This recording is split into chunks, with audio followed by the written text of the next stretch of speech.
प्रधानमंत्री ने कहा, मैं सत्ता में नहीं सेवा में रहना चाहता हूं। मन की बात की 83वीं कड़ी में पीएम ने की लोगों से बात।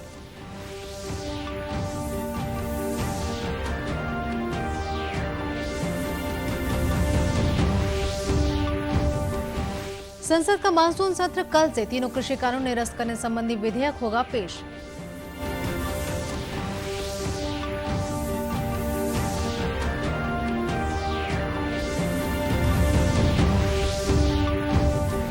जैविक खेती से कम लागत में उन्नत किस्म की फसलें ले सकते हैं किसान। दुर्ग के कृषक संगोष्ठी में शामिल हुए गुजरात के राज्यपाल।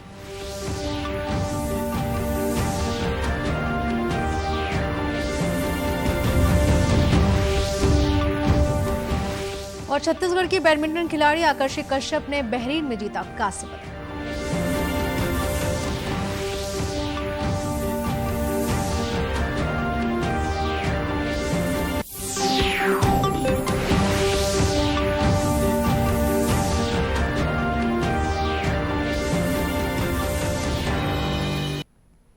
नमस्कार, आप देख रहे हैं दूरदर्शन समाचार। मैं हूं सरोज गुप्ता। अब समाचार विस्तार से।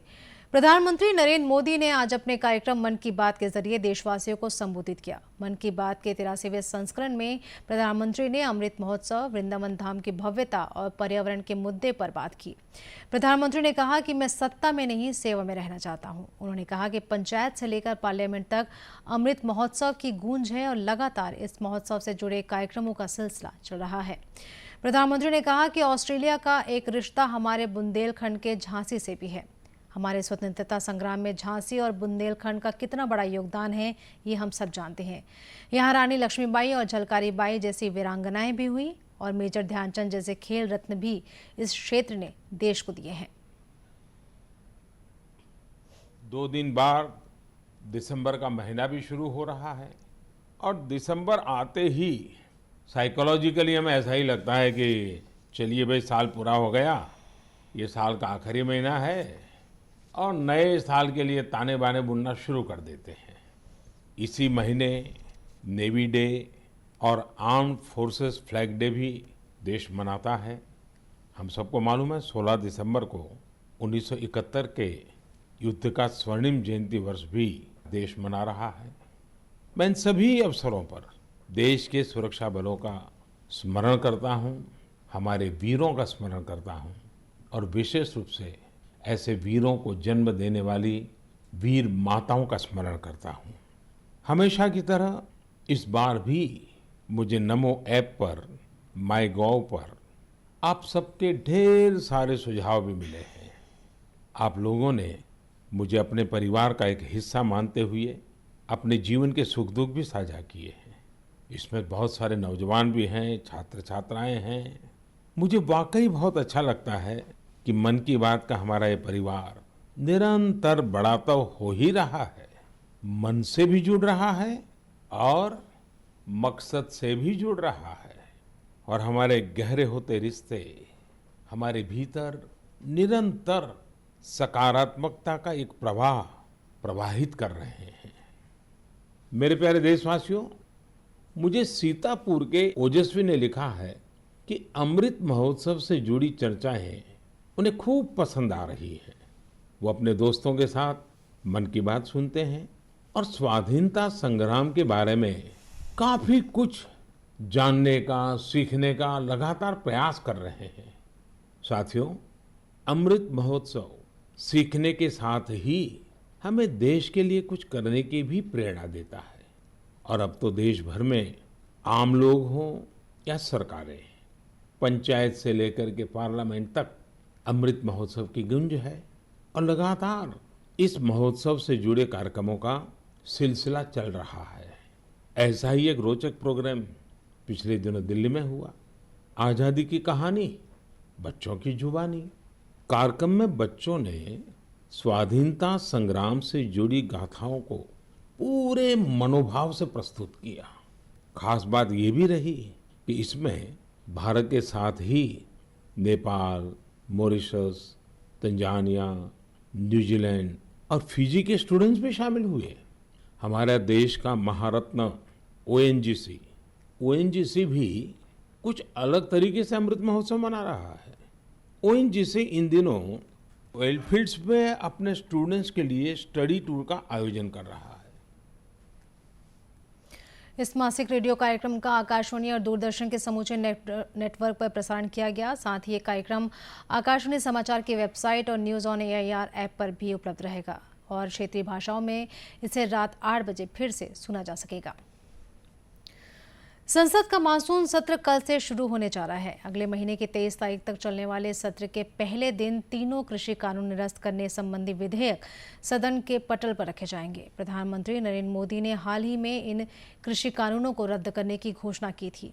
यह विधेयक किसान सशक्तिकरण और संरक्षण अधिनियम 2020, कृषि उत्पाद व्यापार और वाणिज्य संवर्धन और सुविधा अधिनियम 2020 तथा आवश्यक वस्तु संशोधन अधिनियम 2020 को निरस्त करने और आवश्यक वस्तु अधिनियम 1955 में संशोधन के लिए लाया जा रहा है।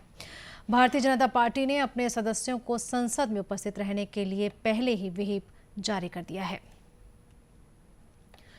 किसानों को जैविक विधि से खेती के लिए प्रेरित करने के मकसद से दुर्ग जिले के ग्राम धौरा भाटा में किसान संगोष्ठी का आयोजन किया गया।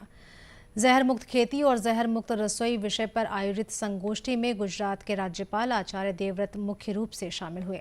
इस दौरान राज्यपाल आचार्य देवव्रत ने किसानों को जैविक खेती करने के प्राकृतिक तरीकों से अवगत कराया और कहा कि इससे कम लागत से ही उन्नत किस्म की फसलें ली जा सकती हैं।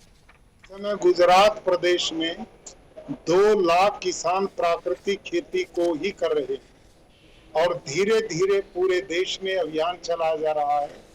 आज इसकी बहुत बड़ी आवश्यकता है क्योंकि रासायनिक खेती के कारण पर्यावरण बिगड़ता है, धरती की फर्टिलिटी कम होती है, पानी की खपत ज्यादा होती है, पानी का प्रदूषण भी बहुत हो गया है और रासायनिक के कारण लोगों के स्वास्थ्य पर भी प्रतिकूल प्रभाव पड़ता है और किसान की आय भी प्राकृतिक खेती से कम नहीं होगी। इन सब चीजों की जानकारी आज सैकड़ों किसानों के बीच में मैंने रखी है। संगोष्ठी के संयोजक और किसान अनिल कुमार शर्मा ने बताया कि संगोष्ठी का मकसद क्षेत्र के किसानों को जैविक खेती के आसान तरीके से अवगत कराना और उन्हें जैविक खेती की ओर प्रेरित करना है। आज यहाँ दुर्ग प्रवास के दौरान इनका भी मन था कि जो ऑर्गेनिक आप कर रहे हैं, जो प्राकृतिक खेती कर रहे हैं, हम देखें और हमारा भी ये मन था कि हमारे किसानों को ये संदेश दें। तो आज बड़े सरल भाषा में और सरल सिस्टम में कि जीरो बजट खेती कैसे एक गाय के द्वारा 30 एकड़ तक की खेती की जा सकती है, कैसे उस गोबर को बनाया जा सकता है, कैसे उस जीवामृत को बनाया जा सकता है, घन जीवामृत को बनाया जा सकता है, वो सब आज सिखाया गया, बताया गया। इस दौरान वक्ताओं द्वारा किसानों को रासायनिक खेती के दुष्परिणाम तथा जैविक खेती से होने वाले फायदों के बारे में जानकारी दी गई। संगोष्ठी में बड़ी संख्या में क्षेत्र के किसानों ने अपनी उपस्थिति दर्ज कराई।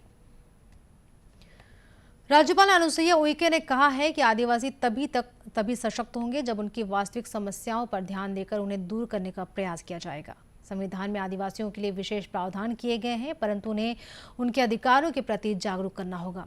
यह बात राज्यपाल ने हिदायतुल्लाह राष्ट्रीय विधि विश्वविद्यालय रायपुर द्वारा tribal transition in India issues challenges and the read ahead विषय पर वर्चुअल रूप से आयोजित राष्ट्रीय सम्मेलन को संबोधित करते हुए कही। राज्यपाल ने कहा कि देश की आज़ादी के आंदोलन में शहीद वीर नारायण सिंह, शहीद गुंडाधुर, शहीद गैन सिंह जैसे कई नायकों ने अपना महत्वपूर्ण योगदान दिया। इसके अलावा भी कई ऐसी जनजातीय हस्तियां हैं जो इतिहास के पन्नों में होम हैं। हमें इनका नाम सामने लाने का प्रयास करना चाहिए। इस अवसर पर हिदायतुल्लाह राष्ट्रीय विधि विश्वविद्यालय के कुलपति प्रोफेसर वीसी विवेकानंदन, बस्तर जिले के कलेक्टर रजत बंसल और राष्ट्रीय registrar professor Uday Shankar virtually उपस्थित थे। समाचारों का सिलसिला आगे भी जारी रखेंगे। फिलहाल लेते हैं यहाँ पर एक छोटा सा ब्रेक।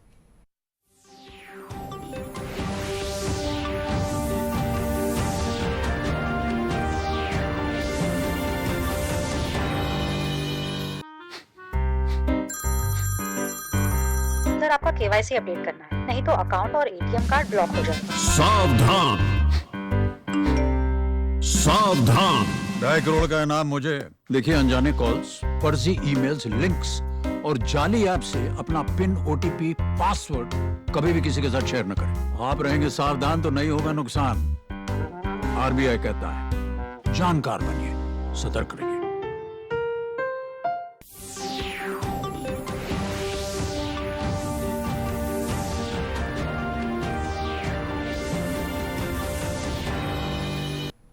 ब्रेक के बाद एक बार फिर से स्वागत है आपका दूरदर्शन समाचार में। बलरामपुर जिले में स्वास्थ्य कर्मियों और प्रशासनिक अमले द्वारा गांव-गांव जाकर टीकाकरण किया जा रहा है। ये अमला 10 किलोमीटर लंबे कठिन और दुर्गम रास्तों से होते हुए माओवाद प्रभावित क्षेत्र चुनचुना और पुंदाक पहुंचे, जहां उन्होंने ग्रामीणों का वैक्सीनेशन किया।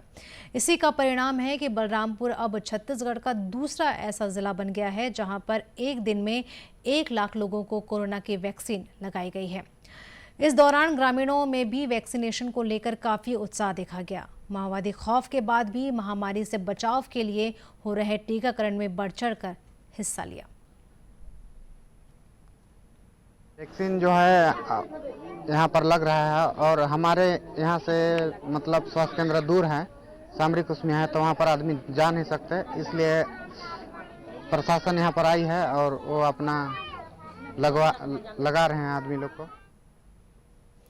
गांव के सरपंच संजय ने बताया कि हमारे गांव से स्वास्थ्य केंद्र काफी दूर है और रास्ता भी दुर्गम है, जिसके कारण ग्रामीण वैक्सीन लगाने से वंचित थे, लेकिन आज हमारे गांव में भी वैक्सीन लगाई जा रही है। हम लोग बहुत डटे थे, लेकिन आज जो है पंचायत के सचिव सरपंच के द्वारा जानकारी देने से समझ बना और हम लोग जो है आज यहीं पर टीका लग रहा है और आज मैं भी टीका लिया हूँ सर, और कोई दिक्कत नहीं। गांव पहुंचे डॉक्टर ने बताया कि ग्रामीणों ने वैक्सीन को लेकर जागरूकता की कमी थी, लेकिन यहां आने के बाद लोग इस अभियान में बढ़ चढ़कर हिस्सा ले रहे हैं। यहाँ तो अभी मतलब वैक्सीन लेके आके लगाने के लिए बहुत ज़्यादा यहाँ उत्साहित दिख रहे हैं, बहुत ज़्यादा भीड़ लगी और लगाने के लिए पहले भी हम लोग कोशिश किए थे, लेकिन उतना नहीं लग रहा था कि लग पाएगा। लेकिन आज आने पे पता चल रहा है कि हम लोग के लिए खाना खाने का भी समय नहीं है और वैक्सीन भी खत्म हो जा रही है, यहाँ फिर लगाना पड़ेगा लाकर। जिले के कलेक्टर कुंदन कुमार ने बताया कि हमने महा वैक्सीनेशन अभियान के तहत एक दिन में 1 लाख लोगों को वैक्सीन लगाने का लक्ष्य रखा था और प्रशासन की पूरी टीम और जनप्रतिनिधियों के सहयोग से हम एक दिन में 1 लाख से भी ज्यादा लोगों को वैक्सीन लगाने में कामयाब हुए हैं। टोटल जो हम लोगों ने 27 नवंबर के लिए जो टारगेट रखा था 1 लाख प्लस का रखा था और बहुत ही गौरवान्वित करने वाला पल है पूरे बलरामपुर जिले के लोगों के लिए कि हम लोगों ने इसको अचीव किया है। अभी के डेट में कम से अभी जो समय हो रहा है, इस समय 1,17,000 टीकाकरण जो है जिले में हो चुका है और अभी भी टीकाकरण उसकी एंट्री और ये सब चल रहा है, अभी सेशन एंड नहीं हुआ है। मैं सभी अमले जितने भी इसमें जुड़े हुए थे, पुलिस, पंचायत, स्वास्थ्य, ट्राइबल डिपार्टमेंट, महिला बाल विकास, NRLM, SHG की महिलाएं, हमारे शिक्षा विभाग के लोग, सभी लोगों का एक समग्र प्रयास रहा है जिससे ये टीकाकरण अभियान सफल नहीं महासफल हुआ है। बताया गया है कि अभियान को सफल बनाने वाले स्वास्थ्य विभाग और जिला प्रशासन के कर्मचारियों का सम्मान भी किया जाएगा। बिलासपुर में 44वां राउत नाचा महोत्सव का आयोजन किया गया। इस कार्यक्रम में खाद्य मंत्री अमरजीत भगत भी शामिल हुए और पारंपरिक अंदाज में दोहा पारते हुए जमकर थिर गए।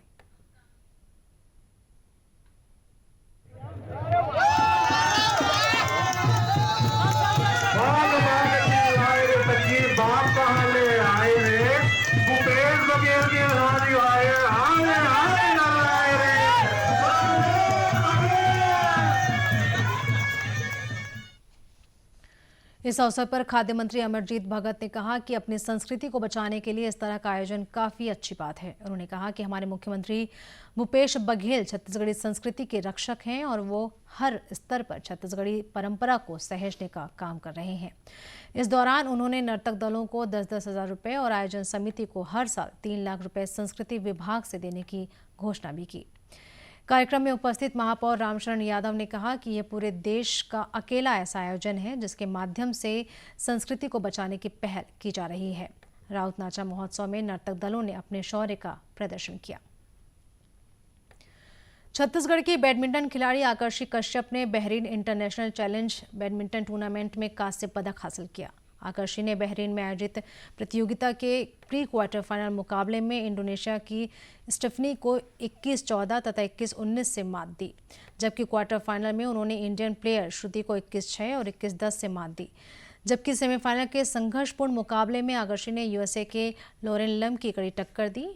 लेकिन 3 सेट के इस मुकाबले में उन्हें 23-21, 21-11 और 21-15 से हार झेलनी पड़ी और ब्रॉन्ज मेडल से संतोष करना पड़ा।